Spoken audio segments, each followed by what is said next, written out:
ఈరోజు వాక్య ధ్యానము పిలిపిలికి రాసిన పత్రిక 4వ అధ్యాయము 13వ వచనాన్ని ధ్యానిద్దాం.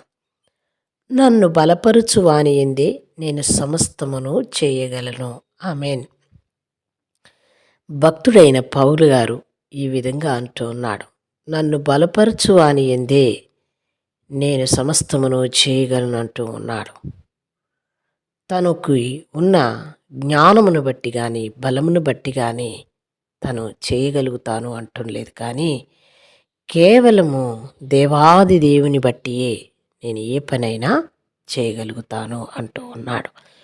ప్రియ సహోదరుడా సహోదరి, 11-12 వచనములు చూచినట్లయితే మరి ఈ విషయములు ఒక సంఘముతో మాట్లాడుతూ ఆయన చెప్తూ ఉన్నాడు.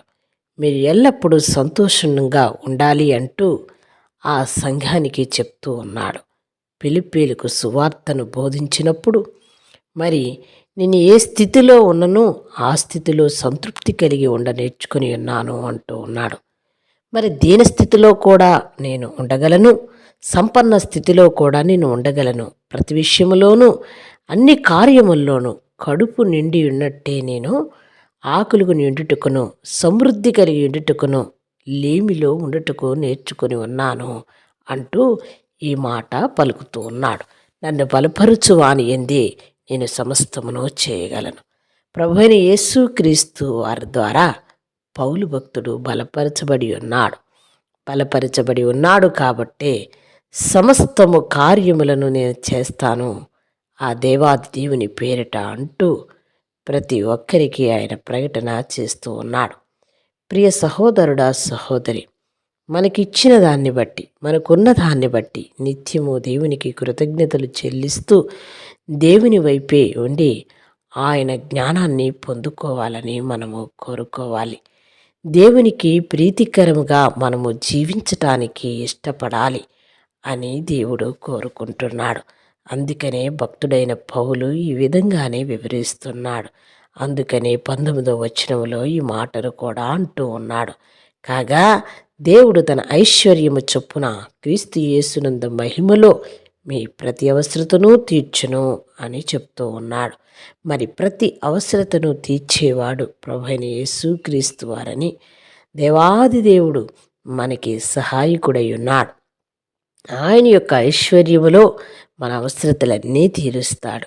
నిజముగా ఈరోజు నీవు ఏ అవసరతలో ఉన్నావో, ఏ సమస్యలో ఉన్నావో, ఏ ఇబ్బందిలో ఉన్నావో, ఏ బాధలో ఉన్నావో, ఇక్కడైతే భక్తుడు అంటూ ఉన్నాడు, నేను ఏ స్థితిలోనైనా తృప్తి కలిగే దేవుణ్ణి స్తుతిస్తూ కృతజ్ఞతలు చెల్లిస్తూ ఎల్లప్పుడూ ఆనందంగా సంతోషంగా ఉండాను. మీరు కూడా ఉండండి. మనల్ని బలపరుస్తున్న దేవుని యందే మనము సమస్తము చేయగలము, నేను ఆ విధంగానే చేయగలుగుతున్నాడని బోధిస్తున్నాడో ఆ ప్రకారముగానే మనము కూడా దేవుని యొక్క వాక్యాన్ని ధ్యానిస్తూ మనల్ని బలపరిచే దేవుని యందే నమ్మిక ఉంచి ప్రార్థిద్దామా? చిన్న ప్రార్థన చేసుకుందాం. మహాపరిశుద్ధుడా, మిక్కిలిగా మమ్ము ప్రేమించే మా పరలోకపు తండ్రి, నీ దివ్యమైన పాదములకు కృతజ్ఞతా స్తోత్రములు. నాయన, అలనాడు భక్తుడు అంటూ ఉన్నాడు, నన్ను బలపరచు వాని యందే నేను సమస్తమును చేయగలను అంటూ ఉన్నాడు.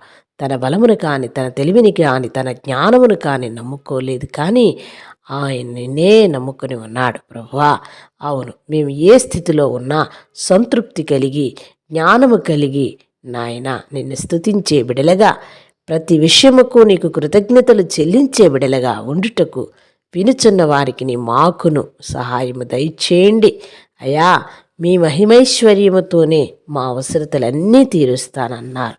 అవును తండ్రి, నీ ఐశ్వర్యము చొప్పున మా అక్కరలు అవసరతలు తీర్చి మమ్మల్ని ఎల్లప్పుడూ ఆనందముగా నీలో జీవించుటకు సహాయము దయచేయమని మా ప్రభువును రక్షకుడైన యేసుక్రీస్తు నామమున ప్రార్థిస్తున్నాం మా పరలోకపు తండ్రి.